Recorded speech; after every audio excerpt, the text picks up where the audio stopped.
Buenos días, buenas tardes, buenas noches. Cuando ustedes vean el video, para los estudiantes del primero medio del Colegio Tremel, les habla la profe Pauli y como siempre les envío muchos besos y abrazos y espero que se encuentren súper bien. En esta oportunidad, el video explicativo está relacionado con la influencia del liberalismo en América. Ya esta es la segunda actividad, esta nueva unidad en la que nos encontramos ya hace un par de semanas atrás. Ustedes en esta semana, bueno, la semana pasada ya debieron enviar la actividad número uno y haber recibido sus retroalimentaciones. Y por favor revisen el video de la retroalimentación que también está en el aula virtual. Esta semana nos corresponde hablar de la influencia del liberalismo en el continente americano.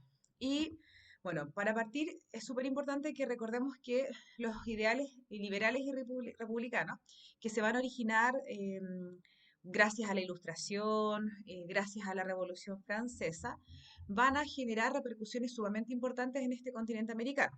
Solamente tenemos que recordar que estos ideales liberales y republicanos promovían ideas súper importantes como por ejemplo el constitucionalismo, que era súper importante que los países tuviesen constituciones que limitasen el poder del monarca o de la persona que estuviese en el poder. Estos ideales también promulgaban ideas de la libertad, de la igualdad, de la soberanía popular. Acuérdense de lo que yo les había hablado en el video anterior, que es el pueblo quien tiene el poder y quien lo delega en un gobernante a través del voto. Pero eso no quiere decir que el gobernante pueda hacer lo que quiera en el poder, porque es el pueblo quien definitivamente quien tiene el poder. Entonces, estos ideales liberales y republicanos van a llegar a través de distintas formas al continente americano. Una de las formas, bueno, más conocidas son estos personajes importantes, estos criollos que tenían la posibilidad de viajar al continente europeo y podían conocer qué es lo que estaba sucediendo en el ámbito ideológico, como por ejemplo la creación de la Ilustración, o en el ámbito político, por ejemplo, lo que fue la Revolución Francesa. También es súper importante la independencia de los Estados Unidos. Los criollos que lograron viajar también al norte de América pudieron darse cuenta de que en ese territorio se estaba produciendo un acontecimiento que también va a ser súper importante para nosotros acá en Sudamérica, por ejemplo. ¿Por qué? Porque en Estados Unidos, o las colonias, las 13 colonias, eran colonias que le pertenecían a la corona inglesa, que era una corona que tenía mucho más poder incluso que el Imperio Español.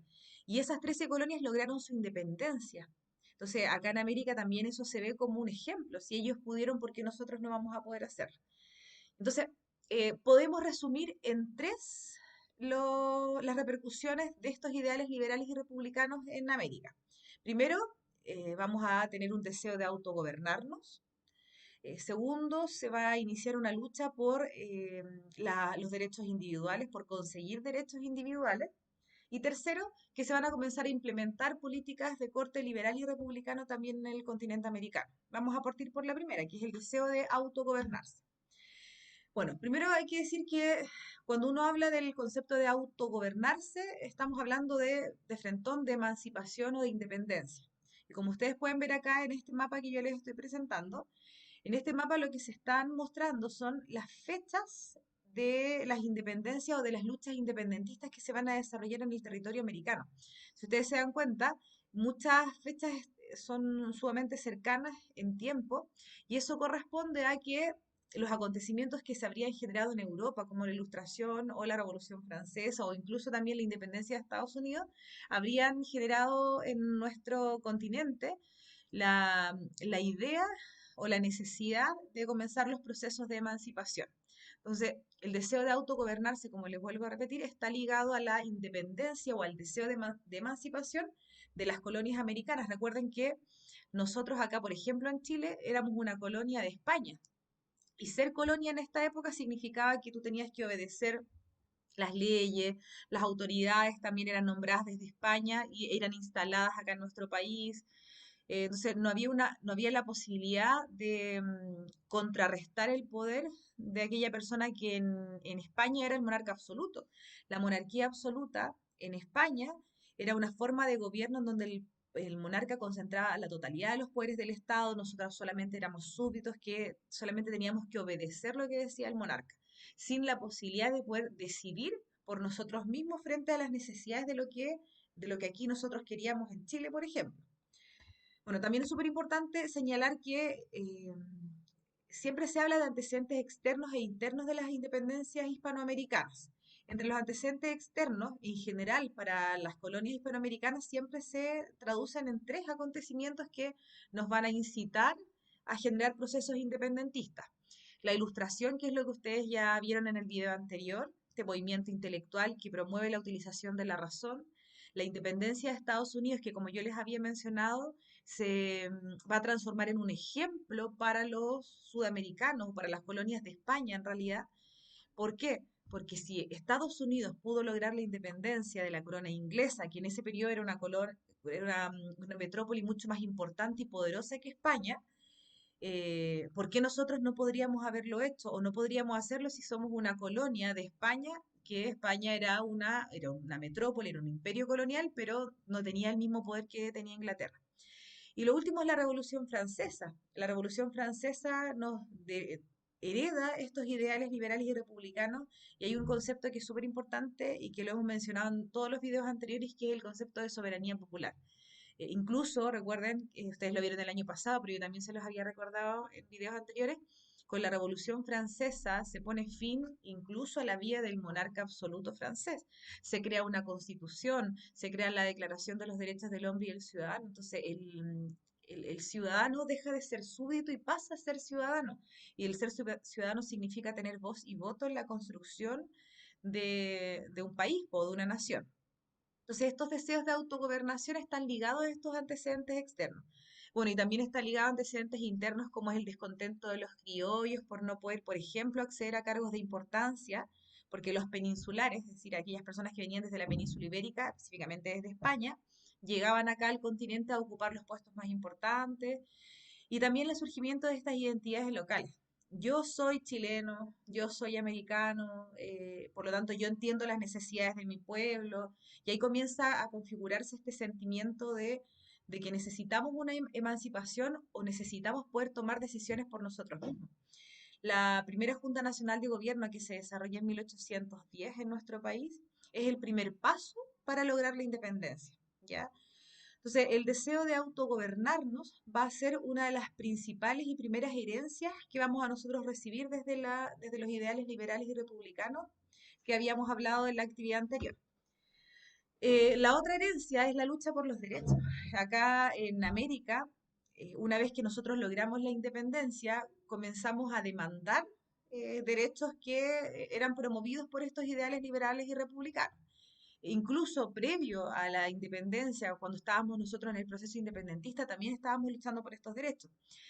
Algunos de estos derechos son el deseo de obtener la igualdad, la libertad, la tolerancia religiosa, poner fin a la esclavitud, y eso, por ejemplo, en Chile el fin de la esclavitud se desarrolla durante el proceso independentista. Bueno, ¿cuál es la crítica que nosotros podemos hacer? Que esta lucha por los derechos en realidad no va a ser para toda la población. Por ejemplo, dentro de los ideales liberales está el sufragio universal, pero en nuestro país, en los primeros años de vida republicana, cuando logramos independizarnos y organizarnos con una constitución, solamente un porcentaje ínfimo de la población podía votar, era cerca del 3% de la población quienes podían votar en nuestro país. Entonces, hay una lucha por los derechos, pero estos derechos no llegan a todos a la misma vez. O sea, solamente hay que decir que la mujer en nuestro país logró votar recién en 1935, en las elecciones municipales, mientras que los hombres habían podido votar desde que se logra la independencia. No todos los hombres, obviamente, había una regulación que vamos a ver más adelante en otros videos, pero era un porcentaje, era solamente un 3% de la población de nuestro país que va a poder votar. Y otro de las herencias de los ideales liberales y republicanos va a ser la instalación de políticas liberales y republicanas en nuestro país y también en general en América. En América comienzan a desarrollarse o a crearse los gobiernos republicanos, así se llaman, porque son gobiernos en donde los ciudadanos van a ser quienes votan para elegir a las autoridades que nos van a gobernar.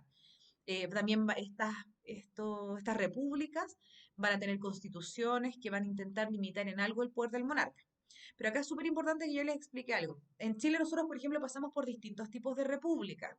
Tuvimos una república conservadora, pero también tuvimos una república liberal. O sea, el concepto de república está dado porque son los ciudadanos quienes eligen, pero la característica más específica del tipo de república está dada por si es una república conservadora o si es una república liberal. En Chile tuvimos distintos tipos de república, incluso también tuvimos una república parlamentaria que obviamente lo vamos a ir viendo a medida que avancemos en el contenido. Ya, entonces instalamos repúblicas, es decir, gobiernos que eran elegidos por los ciudadanos a través del voto y que eran limitadas por constituciones, pero también este liberalismo va a impulsar la introducción de nuevos cambios, como por ejemplo el sufragio universal. Yo les había comentado a ustedes que en los primeros años de vida republicana en nuestro país, estoy hablando del año 1833, en ese periodo solamente los hombres podían votar, pero no cualquier hombre, los hombres que tuviesen, por ejemplo, 25 años si eran solteros, 21 años si eran casados. Tenían que saber leer y escribir y además tenían que tener un bien inmueble. Entonces, ustedes se imaginarán que del 100% de la población chilena en esa época, solamente pocos sabían leer y escribir. Dejamos afuera inmediatamente a las mujeres, a aquellas personas que no tuviesen bienes. Entonces, y eso nos da un 3% de la población. Cuando llegan los ideales liberales a nuestro país, se intentó luchar por un sufragio universal.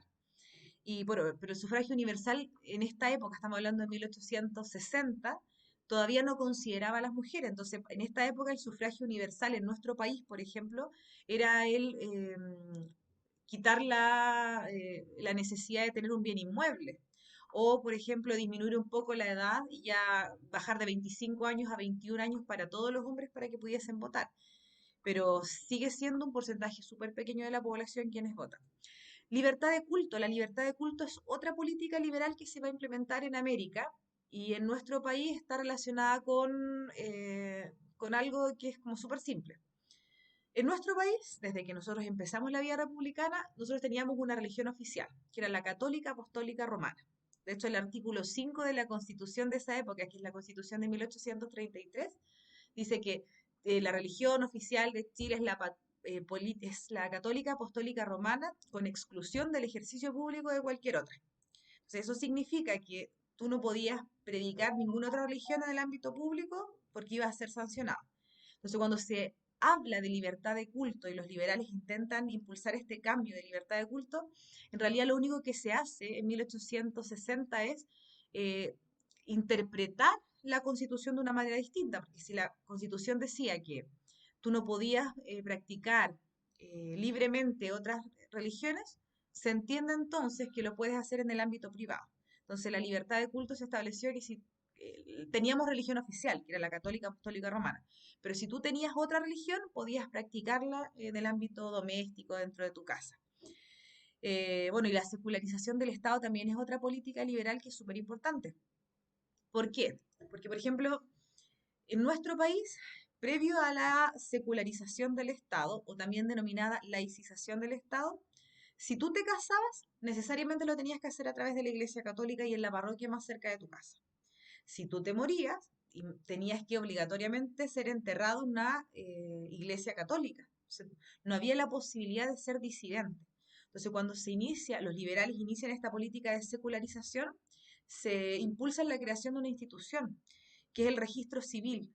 El registro civil es una institución estatal que ahora va a quitarle a la iglesia una de las atribuciones que siempre había tenido, que es, por ejemplo, inscribir los matrimonios, inscribir los nacidos, inscribir los muertos. Y ahora el registro civil se va a encargar de eso que es tan importante. Entonces, secularización del Estado está ligado con separar las funciones de la que les corresponde a la Iglesia de las que les corresponde al Estado. Y por ejemplo, el registro civil viene a tomar y hacerse cargo de una función que es una función del Estado, pero que había sido asumida por la Iglesia. Entonces, quiero que ustedes entiendan, en resumidas cuentas, de que pucha que le debemos a la Ilustración, a la Revolución Francesa y en general a los ideales liberales y republicanos, porque estos llegaron por estos criollos que lograron viajar o incluso estos criollos que viajando quisieron traer documentos, pero estos documentos, estos libros los tenían que traer en contrabando, porque imagínense que el monarca absoluto español no va a estar muy conforme o no va a estar de acuerdo con que lleguen a América, a sus colonias, libros que hablan de que en Francia están matando al monarca absoluto. Entonces, cuando los criollos lograban traer libros acá a América y prestárselo entre los distintos criollos, solo lo hacían a través del contrabando. Y eso va a generar que en América y también en Chile nosotros empecemos a tener estos sentimientos de autogobernarnos, de emancipación, de liberación, el deseo de instaurar repúblicas, el deseo de instaurar políticas liberales dentro de esas repúblicas, el deseo de lograr derechos tan importantes como la libertad, la igualdad o la soberanía popular.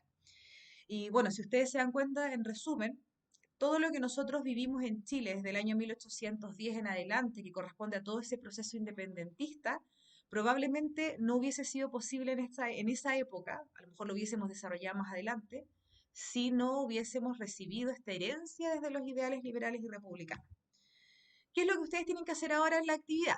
En la actividad que está publicada en el aula virtual, ustedes van a tener una semana para poder hacerlo y es desde el lunes 6 hasta el viernes 10 de julio para publicar en el foro que yo voy a abrir en el aula virtual la respuesta a la pregunta que está anunciada acá. La pregunta es, ¿cuál fue la influencia del liberalismo en los territorios americanos? Entonces, este video que yo les estoy entregando ahora, más su texto de estudio, que en la guía están las páginas que ustedes tienen que leer, les va a servir para poder responder esta pregunta. Y esta pregunta usted tiene que publicar la respuesta en el foro que está abierto en el aula virtual de historia. Pero para hacerlo tienen que seguir una pequeña pauta de evaluación. Tienen que explicar qué significa el concepto de liberalismo, nombrar acontecimientos que se desarrollan en América producto de la influencia de este liberalismo y analizar al menos uno. O sea, o analizan el deseo de autogobernarse, o analizan las políticas republicanas y liberales, o la necesidad de lograr derechos. O sea, por lo menos analicen uno. Ya, chiquillos, espero que este video les sirva mucho. Cualquier cosa me envían un correo, yo voy a estar atenta a los correos para poder ayudarlos en la respuesta de este foro. Recuerden que tienen una semana para publicar en la página del aula virtual la respuesta a esta pregunta que yo les estoy haciendo. Muchos besos y abrazos y nos vemos pronto.